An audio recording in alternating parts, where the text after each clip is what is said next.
China has a growth problem. Some analysts are warning of an imminent downward spiral for the globe's second largest economy. The nation is broadly missing economic expectations, and now its annual growth target of 5% is in jeopardy. Today, I'm talking with Doug Guthrie, a professor and director of China initiatives at Arizona State University's Thunderbird School of Global Management. Before that, Doug worked for Apple, advising executives on China. He'll tell you he's bullish on China, and you'll hear him explain his stance throughout this interview. Doug, we'll start with the most pressing question. Economists are starting to say that China might miss its 5% GDP target. Do you think that this is the beginning of the end to China's enormous growth trajectory that some have been calling for years? I absolutely don't think this is the beginning of the end. I have been somebody who has studied China's economy from the perspective of being very bullish on the gradual institutional transformation that's been happening. So the key issue to understand is, of course, given the general global geopolitical issues, okay, we have, we're coming off the pandemic. We had the Trump era trade war. We have Biden, who still needs to be thinking about, how to placate the part of the American economy that believes China is the source of all of the issues. So there's a lot of complexity here, right?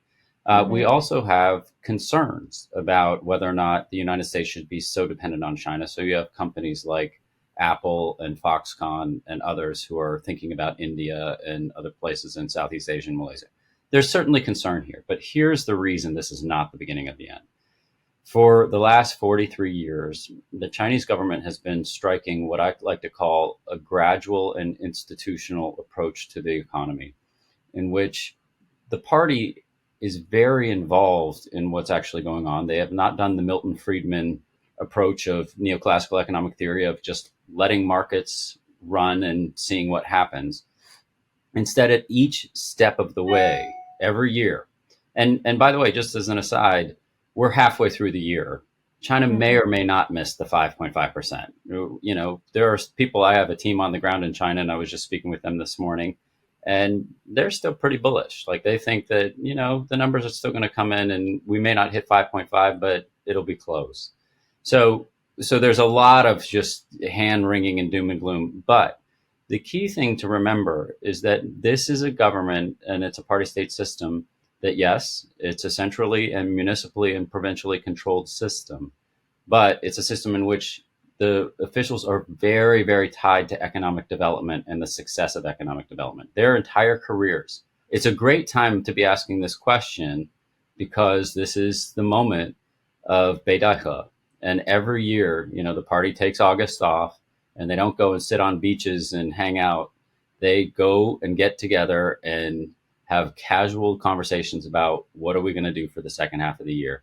I guarantee you those conversations are happening right now, and I'm just not that concerned. I think it's a very, very robust economic system. From the outside looking in, it doesn't seem like the fiscal policy has really caught up to what is happening on the ground. Some criticism out there saying that Beijing isn't doing enough to help its troubled sectors. What do you say?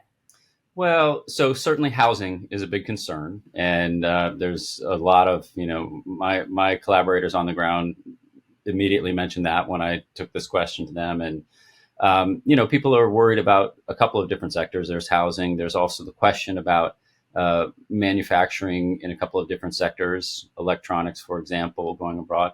The automobile industry is doing great in China. However, Ford is suffering a little bit, but BYD is doing great. And, I think Tesla's position in China is very strong. And so there are sectors to worry about. But I actually think that, again, this is a very complex economy. A lot of people, I think, mistakenly think of the Chinese economy as just being built on, the floating population and the 500 million people of cheap laborers that float around the country and provide cheap labor for organizations like Walmart. That is not what China is. China is far and away the most sophisticated manufacturing system in the world, hands down. And that can't simply be reproduced in places like India and Malaysia. I mean, it could be, but it would take 40 years. And so I think it's quite robust. We're looking at the second largest economy in the world, accounting for a very large percentage of the world GDP. Why would the United States care so much about what's happening over in China? How does it impact our own business economy? If you look back at the early days of the economic reforms, when 800 million people lived in abject poverty, nobody would have predicted that by 2035, China was going to be the largest economy in the world, hands down. And I and my collaborators, we believe that number. Right now, China is the number 2 economy in the world, and it's soon to be the largest economy in the world. And this is not just a matter of us putting tariffs on goods.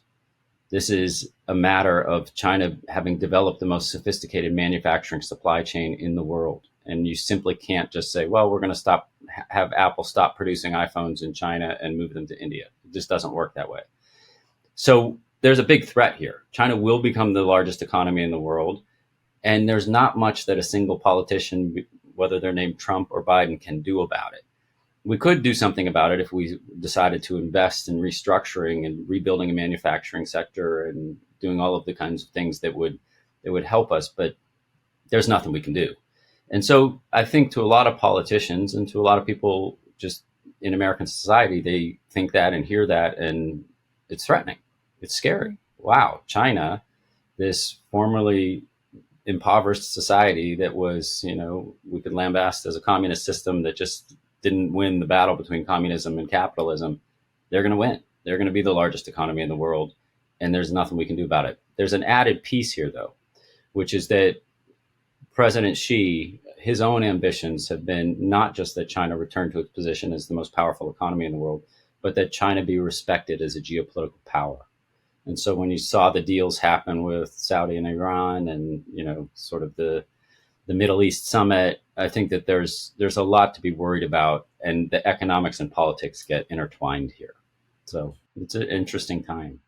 I think that the reason that we continue to see repeated cycles of conversations about when China's growth is going to slow down, especially seeing the last few years that they've had where it has significantly slowed down from decades past, is that it's hard to imagine that this nation can keep the level of growth they've seen up. And as we saw in the United States, that level of growth starts to taper after a while.